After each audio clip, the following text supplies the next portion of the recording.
अचानक से मैम एक न्यूज़ आती है कि दुनिया भर से इतने सारे विमानों को ग्राउंड किया जा रहा है, उनमें सॉफ्टवेयर में इश्यू आ गया है। क्या मैम ये पूरा इश्यू है? सबसे पहले मैं समझना चाहूँगा आपसे। इस समय when there is an intense radiation, this directly corrupts anything that is on electronic component, which is fly-by-wire aircrafts. Single event upset हो सकता है या मल्टीपल इवेंट अपसेट्स हो सकते हैं जिसके through it can have a ripple effect. Ma'am ये जैसे रेडिएशन के बारे में हमको कब पता चलता है? इस दुनिया भर में लाखों विमान, हज़ारों विमान उड़ते हैं डेली। ये सिस्टम अलर्ट्स आने लग जाते हैं एकदम।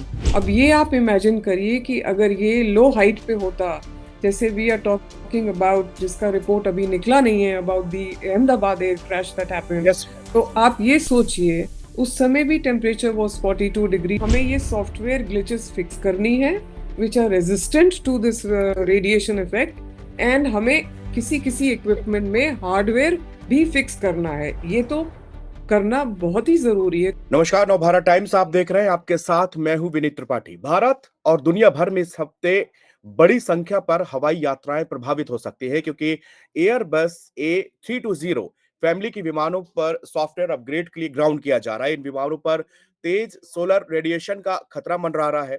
भारत के इंडिगो और एयर इंडिया ग्रुप के 350 से ज्यादा A320 फैमिली के विमानों को इस अपग्रेड के लिए रोका जाएगा, जो कि 2-3 दिन में पूरा होने की उम्मीद है। संभावना ये भी जताई जा रही है कि विमान अगले सोमवार या मंगलवार या कुछ दिन बाद से सामान्य तरीके से उड़ान भरने लगेंगे। मेरे साथ में एविएशन एक्सपर्ट डॉक्टर वंदना सिंह है, जो कि पूरे मुद्दे पर अपनी बात रखेंगी। और लोगों को बहुत सारी इस चीज को लेकर कंफ्यूजन है कि ये है क्या, रेडिएशन क्या है, और A320 जो एयरबस है इसी में क्यों इफेक्ट हो रहा है।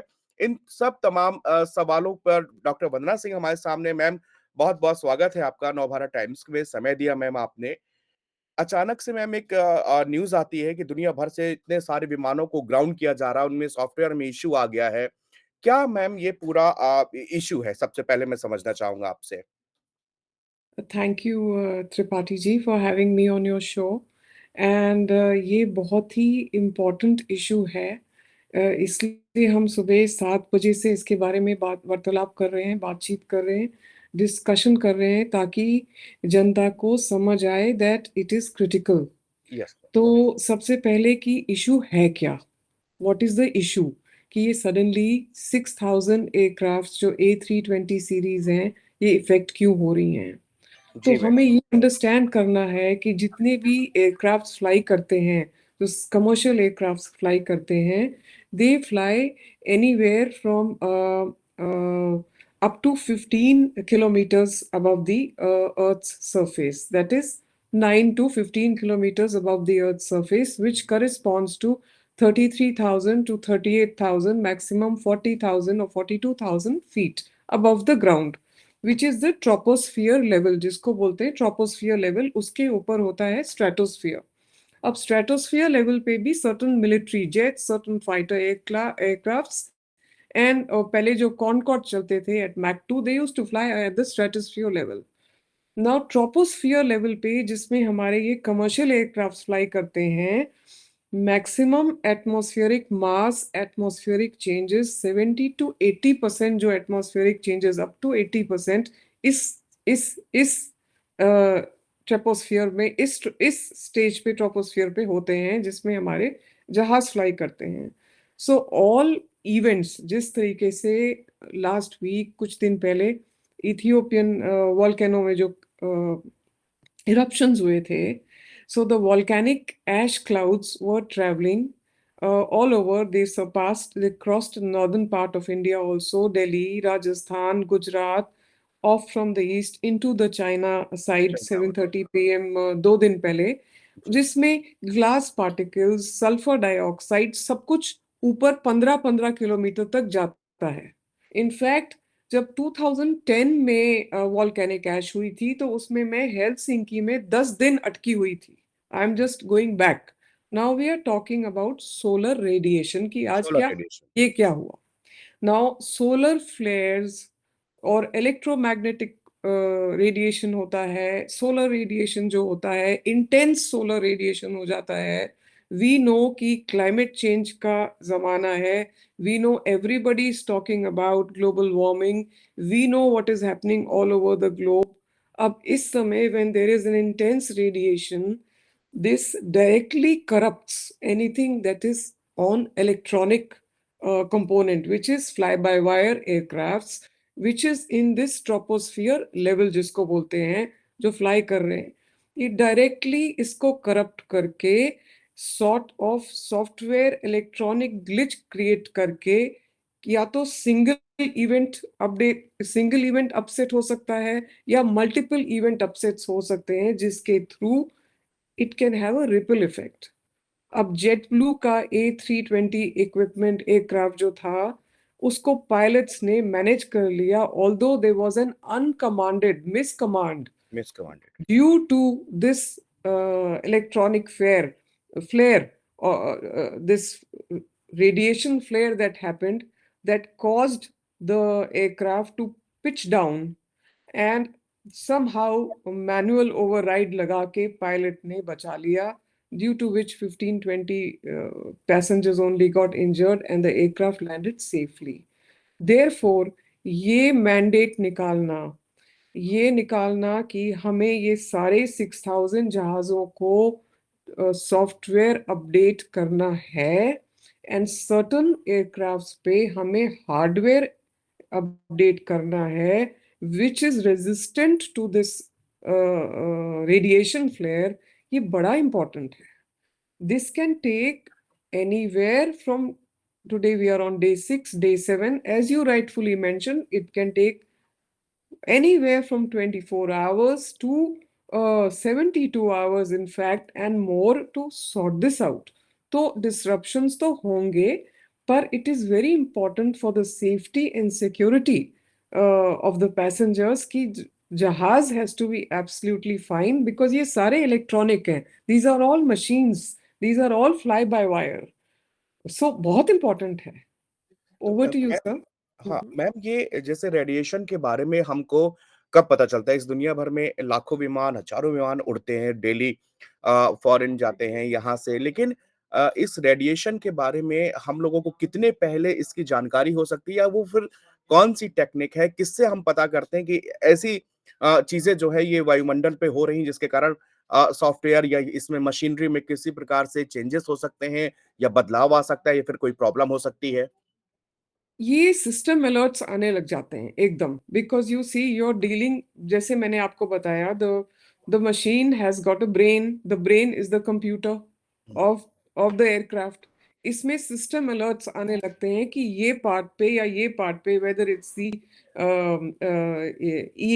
Electronic, the computer part of it, whether it's the FAC part of it, whether it's the system computer of it, किस पार्ट पे क्या इफेक्ट हो रहा है, ये एकदम आपको अलर्ट्स आने लगते हैं, and the pilots are equipped as per the SOP कि उनको इमीडिएटली स्टेप 1, स्टेप 2, स्टेप 3 क्या करना है. अब ये आप इमेजिन करिए कि अगर ये लो हाइट पे होता, जैसे वी आर टॉकिंग अबाउट, जिसका रिपोर्ट अभी निकला नहीं है, about the Ahmedabad air crash that happened, तो आप ये सोचिए उस समय भी temperature was 42 degrees. Don't forget that I have been talking of a software electrical malfunction of the FedEx in that case, of Boeing. In this case, the alerts are coming in the Airbus various computer systems. There are 3-4 over there. उसमें आने लगते हैं multiple, and multiple processing chips get affected, which are giving the warning signals कि भाई ये हो रहा है, please take charge, please step 1, step 2, step 3 emergency procedures लगाइए.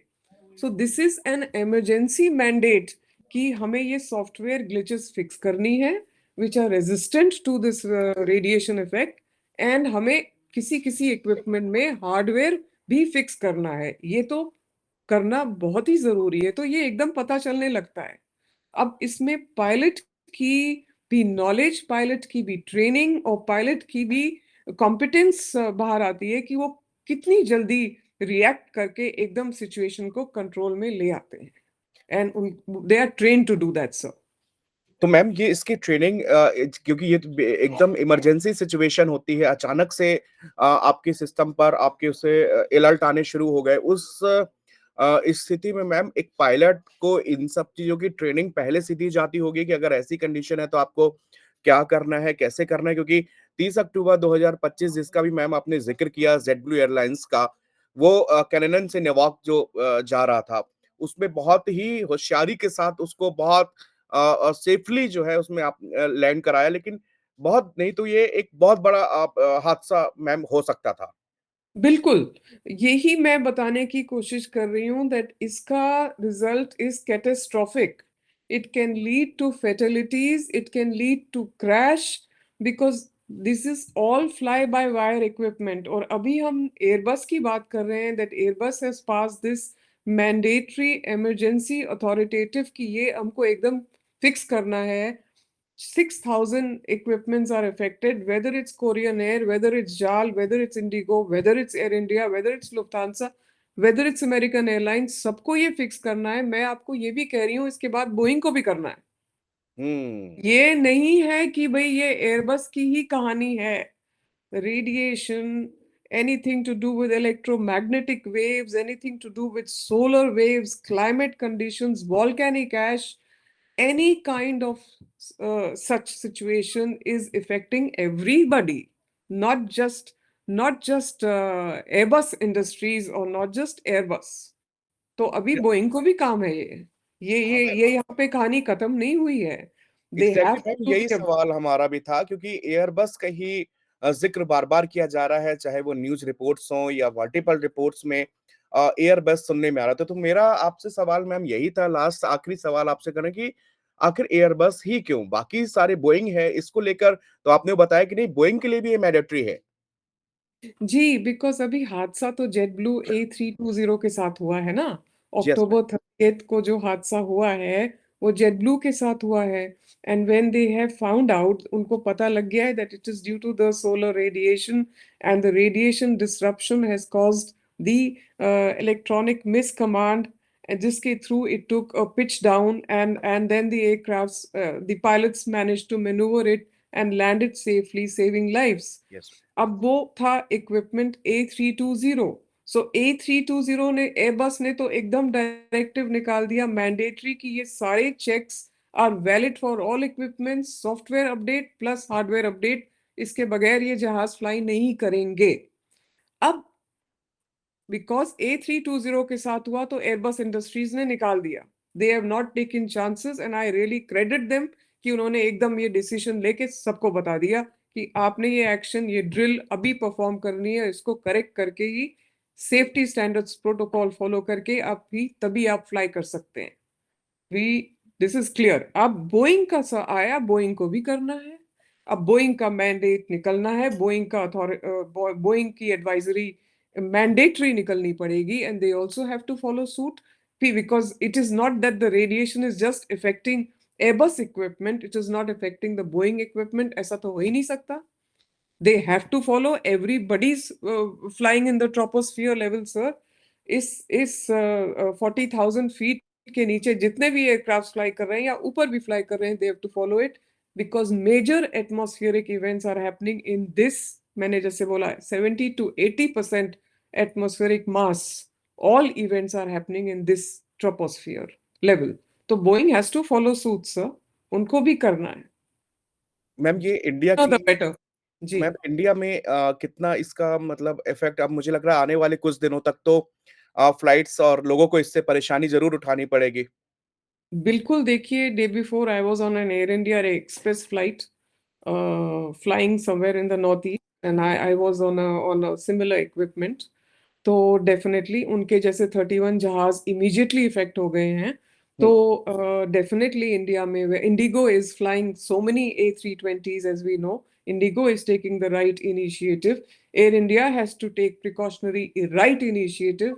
ये अब टाइम ये सोचने का नहीं है, ना तो पैनिक करने का है, बट ठीक से पैसेंजर को बताना है कि देखिए आपकी फ्लाइट ऐसे ऐसे डिले होगी, these are the causes, this is your new schedule, we are sorry for the delay, but it is this is force majeure, this is not कि हमारे ये कंट्रोल में है, हमें ये करना जरूरी है, पैसेंजर्स को बताना पड़ेगा। पर इंडिया में definitely all A320s are affected and very soon Boeing is also going to sort it out.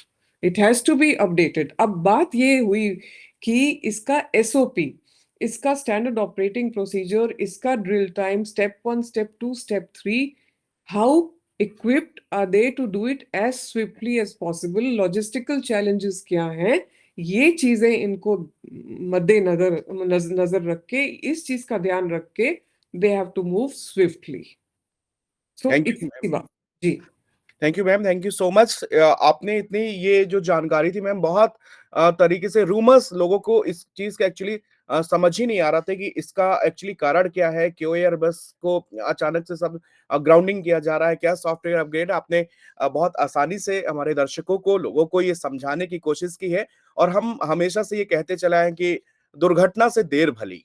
और जी बहुत अच्छी चीज ये कि ऐसे वक्त पर जब हमने पूरे वर्ल्ड में कहीं कोई ऐसा क्रैश या कोई एक्सीडेंट नहीं होने पाया, और समय रहते इसको तुरंत वॉच किया गया और तुरंत इस पर एक्शन लेके सभी विमानों को इसको ग्राउंड किया गया है। और कुछ दिन हो सकता है कि इंडिया नहीं, कई कंट्रीज में इसमें डिले हो सकती है फ्लाइट, या फ्लाइट कैंसिल्स हो सकती है, या कुछ भी। लेकिन सबसे ज्यादा जरूरी है कि हम लोग सुरक्षित रहें, और जहां तक हमको पहुंचना है वो हम सुरक्षित रहें। इसीलिए बहुत सालों से पहले से हमारे बड़े लोग कहते रहेंगे, भैया सुरक्षित पहुंचो, भले ही थोड़ा देर हो जाए।